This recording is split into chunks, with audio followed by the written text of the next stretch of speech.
Your kids could get free or low-cost health coverage from Medicaid or CHIP. Even if you've applied before, they may be eligible now. Kids up to age 19 are covered for checkups, vaccines, dentist visits, hospital care, and more.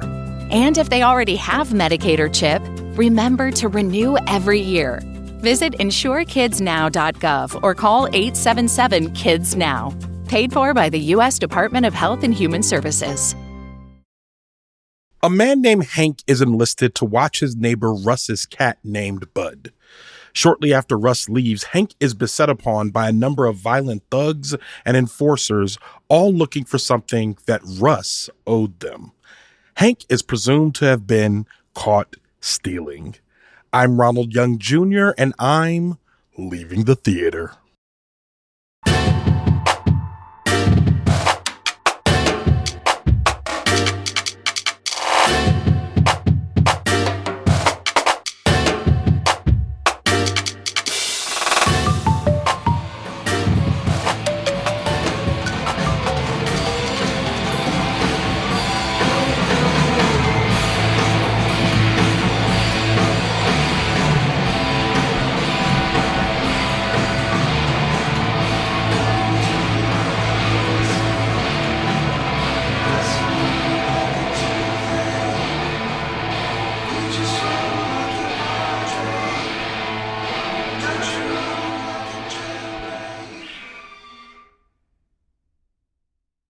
This is the story of the one. As a maintenance supervisor at a manufacturing facility, he knows keeping the line up and running is a top priority. That's why he chooses Grainger. Because when a drive belt gets damaged, Grainger makes it easy to find the exact specs for the replacement product he needs. And next-day delivery helps ensure he'll have everything in place and running like clockwork.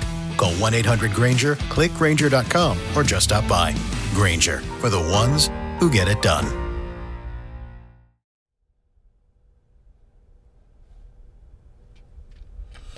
All right, this is Ronald, and I am leaving the theater after seeing Caught Stealing.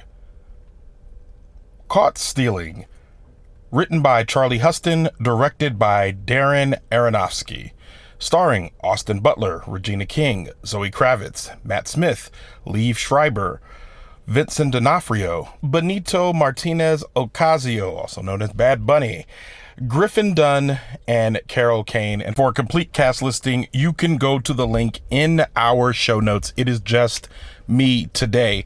Caught Stealing is a movie about a man named Hank, played by Austin Butler, who is tasked with taking care of his neighbor's cat. His neighbor is Matt Smith, who is going to deal with his ailing father in England.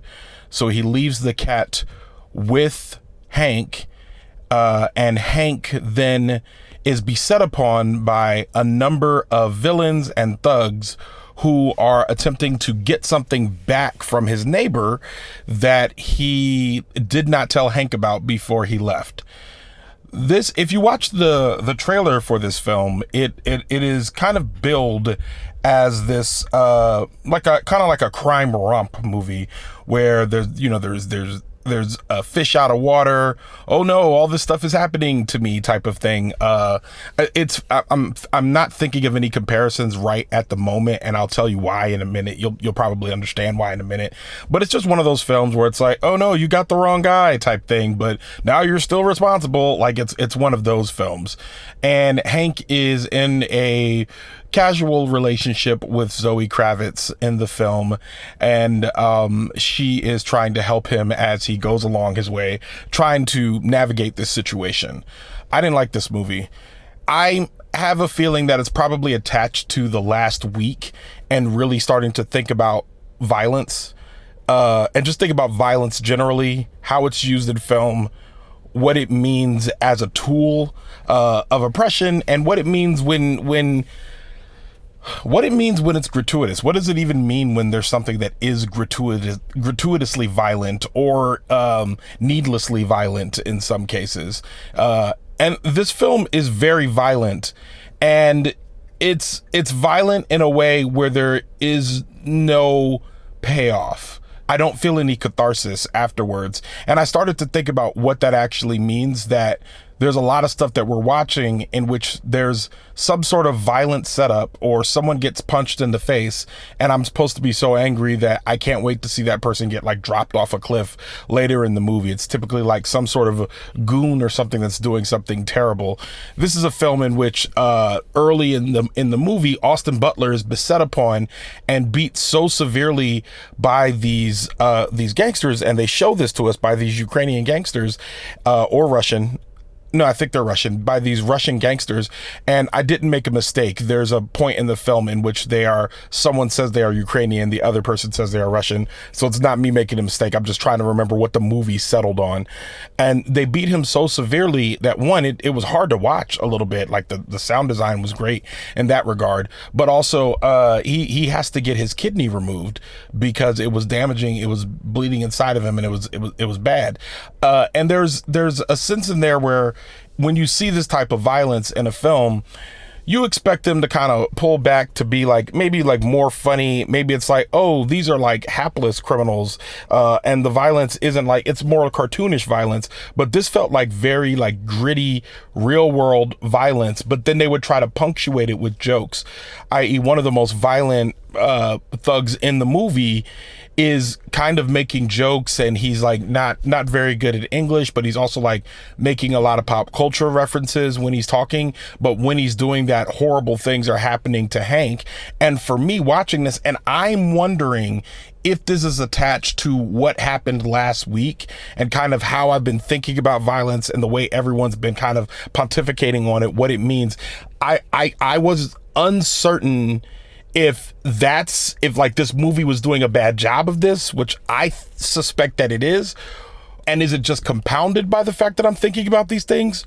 Or is it just the job is done so badly that this is making me feel bad? And I think maybe it's probably both, because I feel bad after watching this. Like I left and I felt sad. They at one point in the movie, like maybe a quarter of the way through, they kill Zoe Kravitz, and then they like kind of make us look at it like not her death but her body. And then the main character is suffering with trauma from the past of him killing his teammate while he was driving drunk, and his teammate is also I'd say racially ambiguous, but I'm pretty sure he was black. And so I'm sitting here looking at like kind of these black folks that are facing the fallout of the decisions that the main character Hank is making, and thinking, wow, I don't like how this is. I don't like how this is happening. And I think one part that really got me was just looking at the Zoe Kravitz part really got me, because I just felt, I don't know how to explain this. I just felt so bad, like seeing her dead and seeing that it was essentially because of him. And there's no other part of the movie where we get to be like, I mean, at one point I was like, man, I hope she was in on it and this is like a fake death, and it's like, oh no, a double cross. Like, no, she's like dead and then stays dead the rest of the film in a way that I'm like, why y'all making me watch this? Like, what? Like, why would you do this to me? Like, this doesn't, and she really had nothing to do with any of the stuff that was happening. She was just helping her boyfriend. And that part really soured the rest of the movie, and it happens about 40 minutes in, and the movie's an hour and 47 minutes long. So everything that happens after that, I kept thinking, what about her? And I know it's kind of wild, and like maybe it's connected to the way I'm feeling right now, but it just stuck with me, man. Like, why? I don't understand. Like, what was watching the rest of the movie? There was nothing about this movie that made me feel like this death was some sort of significant plot point that needed to happen in order for the film to be better or grittier or more motivating. He was already suffering trauma from his past that was hovering over the rest of the movie. You introduce this new trauma, and then over the course of the movie, like, just more and more of his close people and people from his social circle are being murdered. And in a way that's like, I don't understand. Why does he, the only thing that I think that makes this movie better is if at some point this guy dies too. And of course that doesn't happen. And I'm sorry to spoil this for people who are planning on watching it. And even having said all that, I think one important thing to note is that the acting is good. I mean, you heard the names that I said: Vincent D'Onofrio, Liev Schreiber, Austin Butler, of course, Zoe Kravitz, Regina King.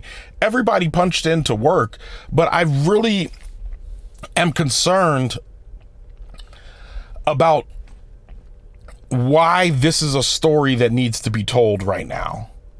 It's not just the timing, because obviously the movie being released was never going to be at a time in which you don't know what's going to happen in the news based on a movie coming out like this. But I'm saying, like, if you watch this movie, when I got to the end, I was just like, oh, well, what was this? What was this? Why did I just watch this? And I don't like that feeling at the end of a movie. I don't like that. I want to be like, well, they made me laugh or something like that. And the parts in which they were trying to make me laugh, I just felt like y'all murdered Zoe Kravitz. I don't understand why you did that. Like, what was the purpose of that? Like, normally you watch a film like that, and when that happens, you're like, oh man, these antagonists are really serious. But none of the antagonists, like the antagonists would be like serious antagonists, but also doing silly things that's supposed to make you laugh. But it's not funny enough to match with I don't know how to explain this, but you've seen enough zany hijink films to be like, oh, these bad guys are bad guys, but the good guys are way better. Like the protagonists aren't really in any danger, even though these bad guys are bad guys. And if they do get one significant death off, it is for a reason, or it for what seems like a reason. And that's not what I got in this film. I think the acting was great. I think the movie, like, it did make me want to watch it. Would I watch it again? Absolutely not. Yeah, and with all that being said, I think I have to give this, I'm going to give it exactly a 2.5, because I think I feel the same way about this movie that I did about The Long Walk, which is, why did you make me watch this? You know? But again, it ends up not being a 2 or lower, simply because, I mean, the acting was good. The construction of the film was fine. But y'all wrote something that I don't think needed to be made, and it makes me wonder about the things that aren't being made. If this is what's being made right now in 2025, when it's difficult for movies to be made, why are these the ones that are coming out? I don't like it, and I hope this one and The Long Walk disappear into the ether of forgetfulness. 2.5 stars. And with that, this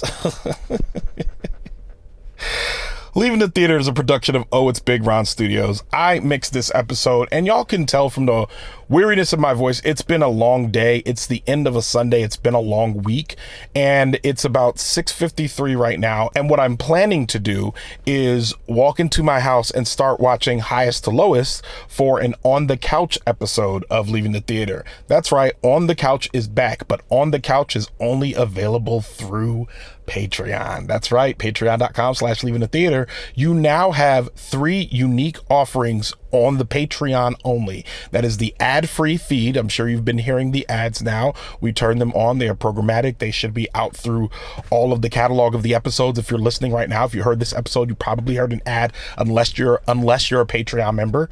There is I Don't Like That, which I need to get a new episode up. I know, but I'm working on this right now.